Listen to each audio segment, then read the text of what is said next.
Robert Cohen, and this is Penn Presents Rocky Mountain Writers. And today we're going to interview the author of Get Outta Town, published by Acid Test Productions in Petaluma, California. Well, Ted, I think this is probably one of the more interesting books that we've interviewed anybody about. But let's first talk about you. You live here in Boulder, Colorado. Yeah, I've lived here in Boulder for 25 years, and it's changed a lot, but it's still a great place. Good Well, people. are you from Boulder originally? No, I'm from Minnesota originally, and I escaped the cold as soon as I could, and went to school at the university, and hung out a lot. And, The university in Boulder? Yeah, University of Colorado. Did you study writing? No, actually I was a history and philosophy major until I realized that all my friends were art majors and they were having a lot more fun than I was. So I decided I'd change my major and became an art major, a fine arts major, and eventually got a degree. In painting? No, in drawing and photography. And Did you have aspirations as a writer at the time? no, I had no, no, not at all. You know, I just wanted to draw pictures, and actually, you know, when I got out of school, I had no idea what I was going to do. So I did all kinds of jobs. I was, you know, I was a caretaker up in the mountains. I mowed lawns. I was a bartender. I was a businessman, imposter for a while, salesman, and I wrote fortunes for fortune cookies. You wrote fortunes?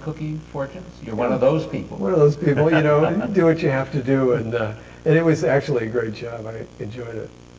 And what got you involved? This is your first book, your only book? What is this? Well, it's actually the 5th book I've written, but it's the first one that's been published. I've written 4 others, and they seem to grow in or go in chronological order. The first one's called Born with a Beard. This is more my teenage, beginning middle-aged book. This is autobiographical? No, not really. It's fiction, but it's there's a lot of truth in it. And Get Outta Town is your first published novel? Yeah, it's the first published one, and when I wrote this book, I realized that this one might have a possibility of being published. So I wrote to about 50 agents and told them what I had done and what I was doing, and gave them a synopsis of the book. And they all wrote me back and said, forget it. And so then through a friend, I heard of this company in California that was run by a woman who was the daughter of the drummer of the Dead, and I thought, this is a perfect fit. Your book is about the Grateful Dead, so the drummer of the, what's his name? Well, Bill Kreutzmann, and he has a daughter, Stacy, who had started this publishing company. Which is called Acid Test Productions. Acid Test Productions, because they focus mostly on 60s subjects. They did a book called Everything I Know I Learned on Acid, which is sort of a cosmic quotation book. And this is the first book of fiction that they've done. They're doing other books about, well, there's a book about the Doors, there's a book about a tour that the Dead went on, those kind of things. So this book was right up their alley. Well, I assume that you were not supporting yourself on the income from your unpublished books. No. No, I was knocking over 7-Elevens.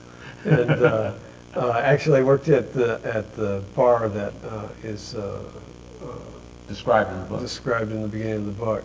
It's a bar that we started here in Boulder a long time ago. Well, you refer to Boulder in the 60s nostalgically in the book.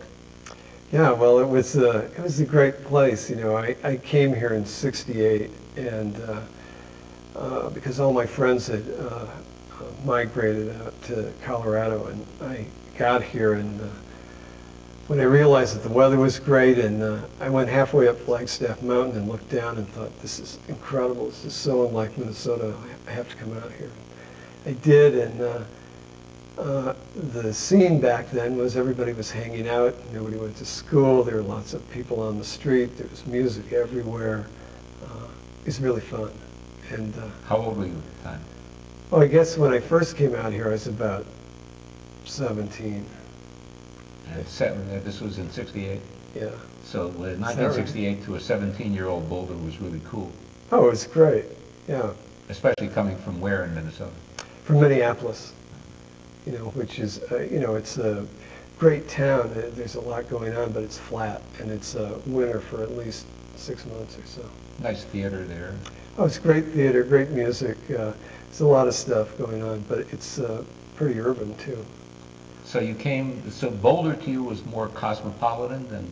No, not at all. But it was more laid back, and it was time for me to leave Minnesota. So I was glad to come to such a great place. Were you anticipating Vietnam? No, I just wanted to go to school. But the way it worked out was, you know, I had a student deferment. Then they did the lottery, and I had a high enough number I didn't have to worry about it, which was good because it would have been difficult.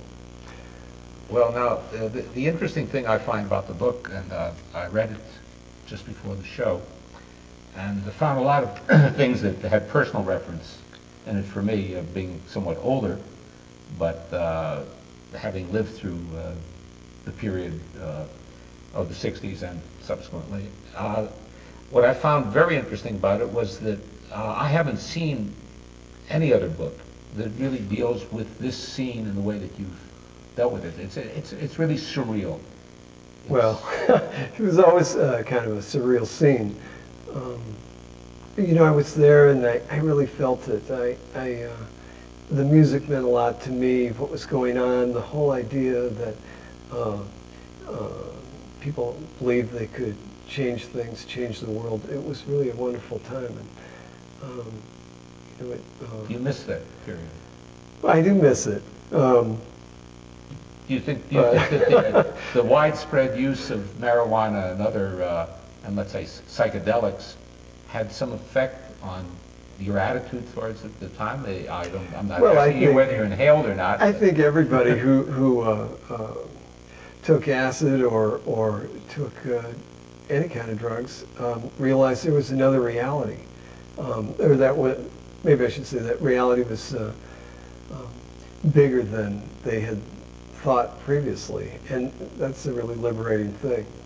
And so the book is coming out now in 1997. Right. And essentially the mindset, though, goes back 30 years. Yeah, I guess I'm stuck in the past.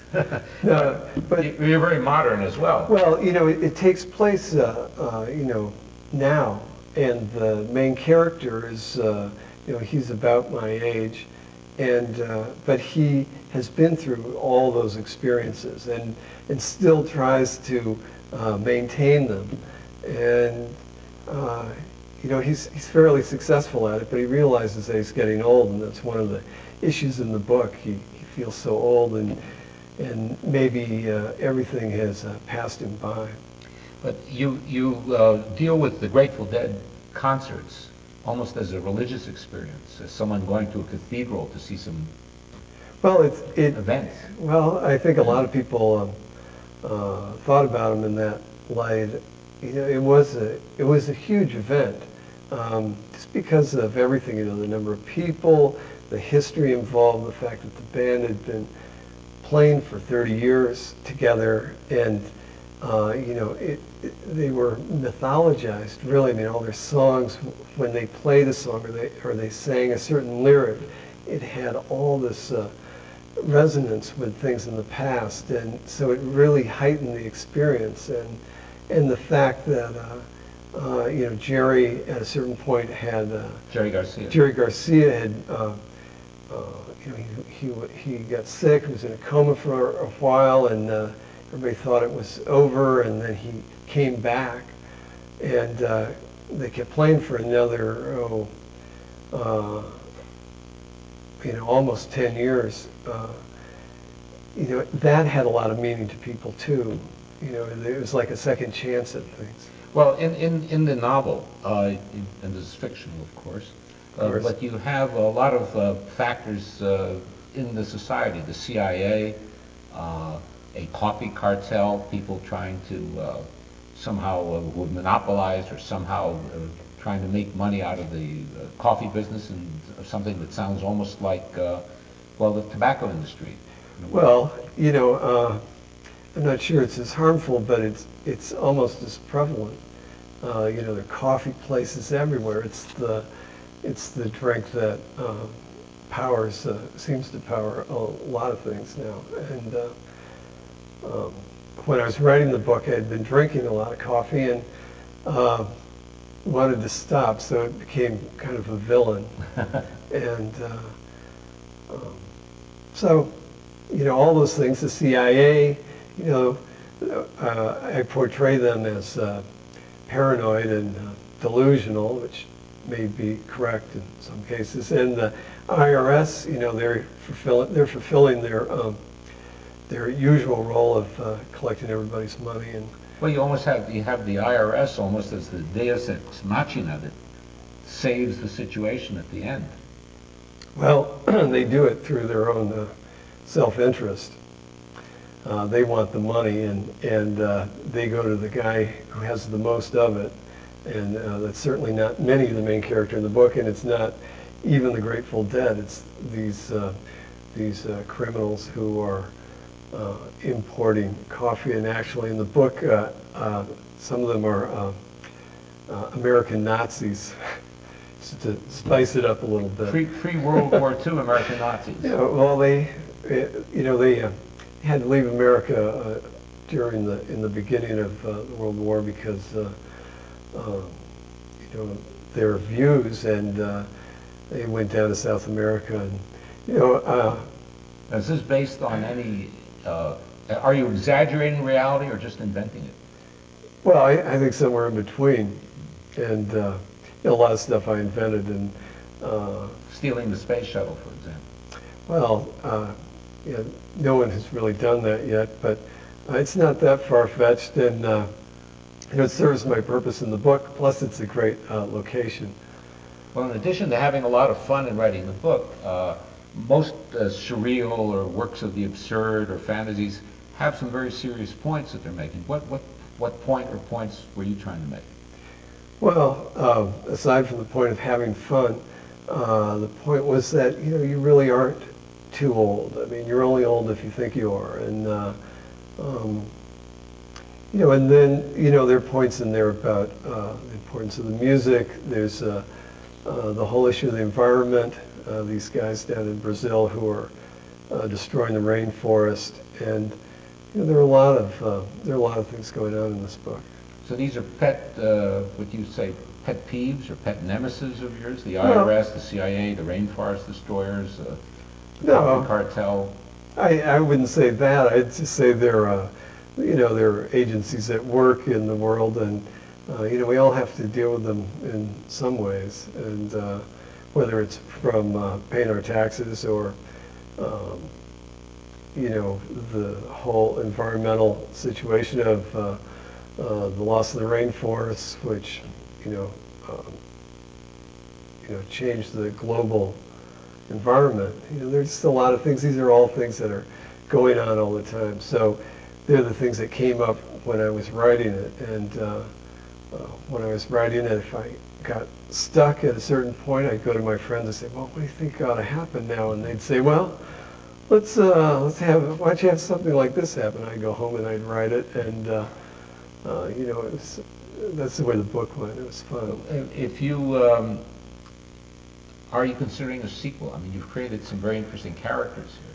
Well, a little. I've thought about it.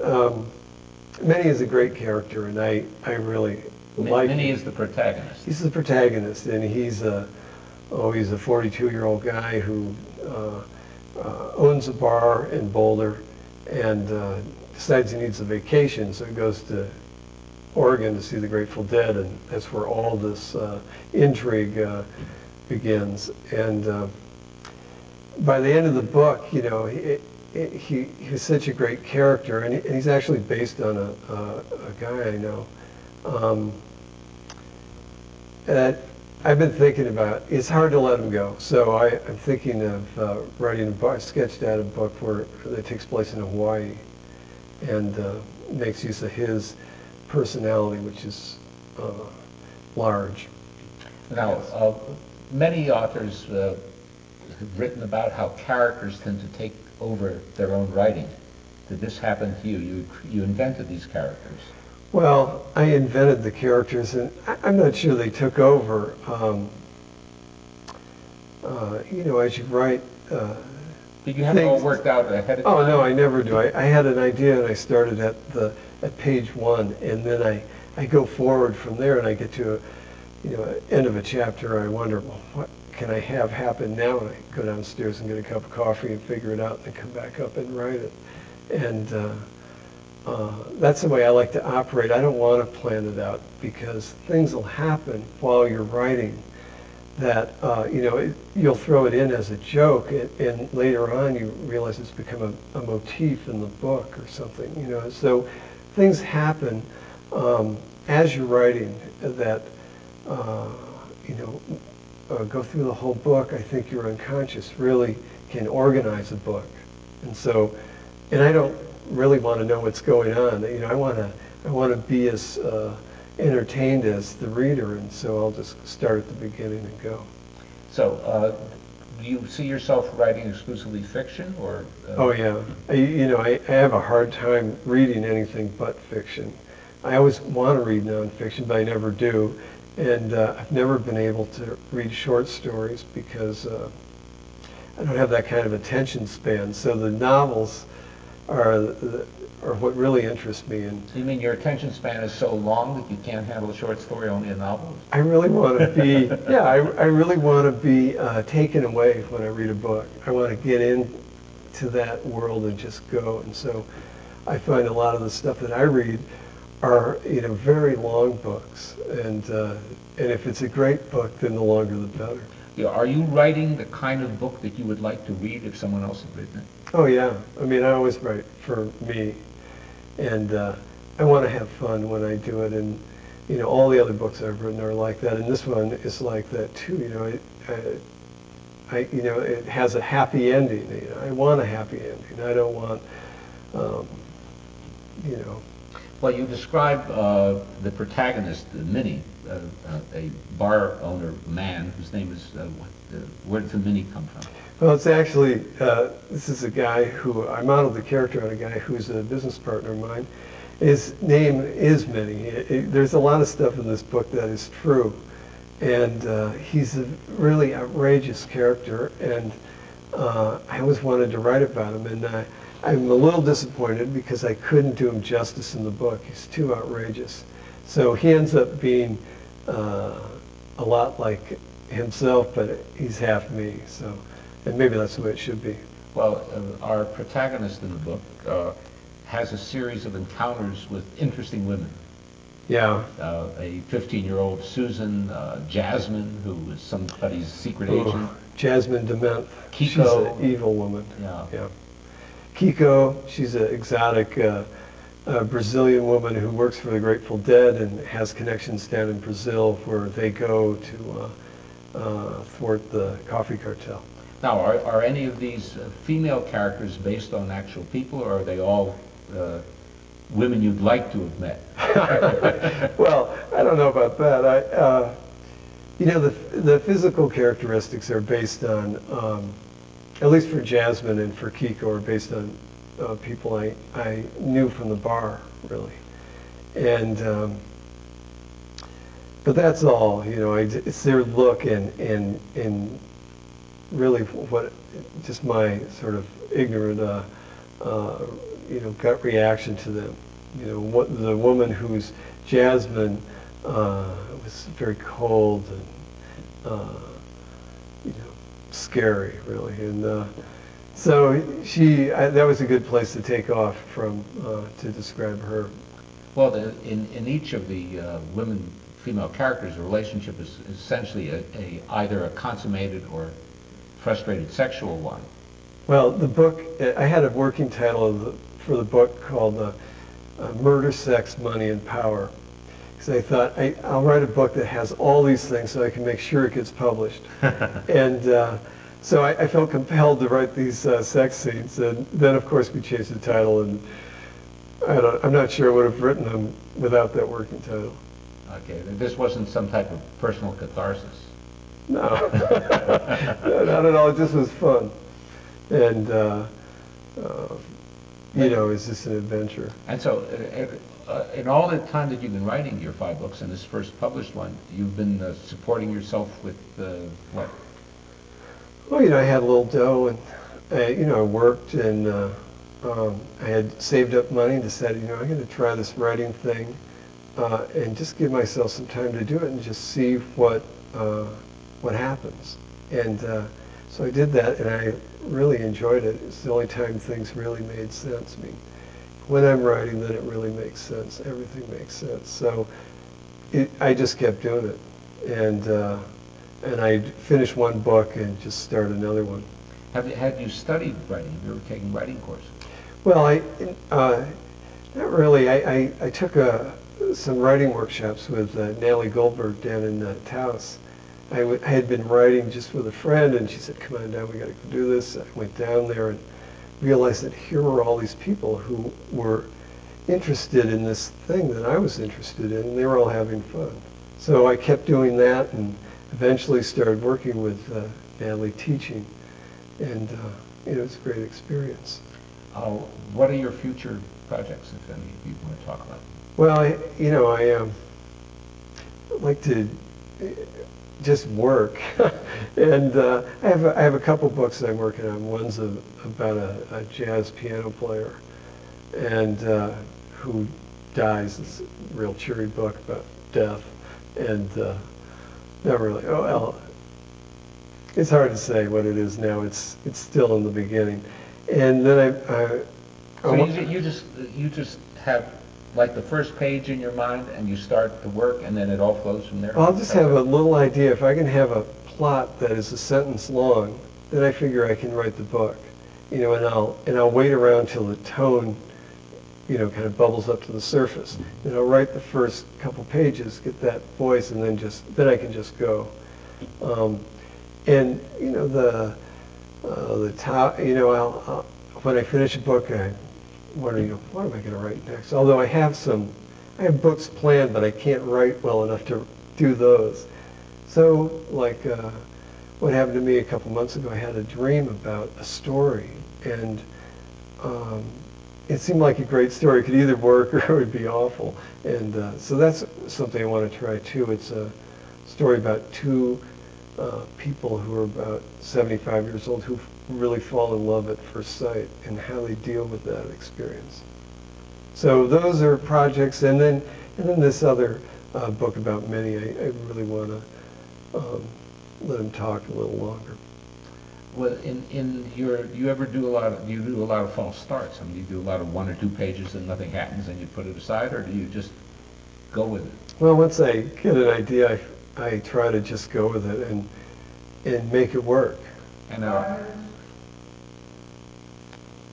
are all of your themes surreal, or do you see yourself writing other than surreal themes? Well, I've written some. I think the more I write, I think the more serious they'll become. In a way, I hope that's not true, but it seems to be that way. And but every book has this element of being a little off base. Like I wrote a book about a guy who's an inventor who discovers a way to change, or he discovers a way to communicate with his cells through another coffee thing. Through coffee and Fats Waller, combination of these things, and so it's a little odd that way. Now wait, let me get this. In Get Out of Town, coffee and the Grateful Dead and the IRS are your 3 primary themes, with the CIA, the space shuttle, and the pre-World War II American Nazis living in Brazil. So now you've got an idea with Fats Waller and coffee as effective. It's true. Somehow coffee rears its ugly head in every book I write. I don't know why, but it does. and now I hardly ever drink it. Well, one would think that running a bar, alcohol would play a prominent role. Well, no, I feel like I've already gone through that. Now when I go to the bar, I try to leave by at least, by 10 or 11 in the morning. So I try to not be there too often. I see. And now let's talk about coffee, because the effect of caffeine, does it stimulate your imagination? Does it make you write more or what? No, not really. I think it's just it's a habit, and it's a taste that you get used to. It doesn't do anything to my writing. Oh, what would you say? Are there any other authors that you like that you seem to give you some inspiration? Oh yeah, I mean, I read a lot, and I'll read everything from mysteries to, but they're all fiction. Mark Halperin, I think, is wonderful. I like Dumas because they're long and a lot of action. You speak of the French author, 19th Right, century. right. Three Three Musketeers, right. 20 years after. Those books are great. Patrick O'Brien, Angela Carter. I mean, all kinds of people. I read a lot. You like epic adventure type work? Yeah, the best one is Henryk Sienkiewicz, who wrote this trilogy about Poland in the 16th century. Those books, I think the first volume of these books is like 1,200 pages. So it's just my kind of book. You get into it and you just go. You like War and Peace? Oh yeah, that was a great book. Yeah, people don't write much like that anymore. No, they don't. It's too bad too, because it gives a writer a lot of room. He can do a lot of different things in it.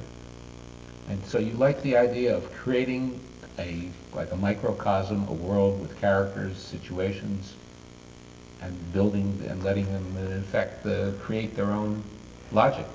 Oh yeah, and I also, I use the books as a way for me to talk about whatever I want to talk about, or to understand some kind of issue, because I think at least for me, I can never figure out really what I think until I write it down, and so the writing's a way to learn things. Clarify your own thoughts. Oh yeah, it's clarify them and identify them.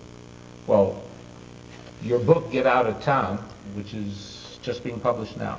It's out in the stores now, It's and out in the stores it just now. came out in the last month. It got an excellent review from what's the publication here? Oh, the Boston Herald. Boston Herald gave it a very nice write-up, and I concur with what they said. I think it's a very interesting book. Can we get a close-up of the book here? A very interesting first published novel, but really fifth for you, and let's hope that the other ones and some future ones come out. I think a very interesting reading for myself. I want to thank you, Ted Binger, for coming here on Rocky Mountain Writers. Thank you. Hope to see you again with your next book. Thank you.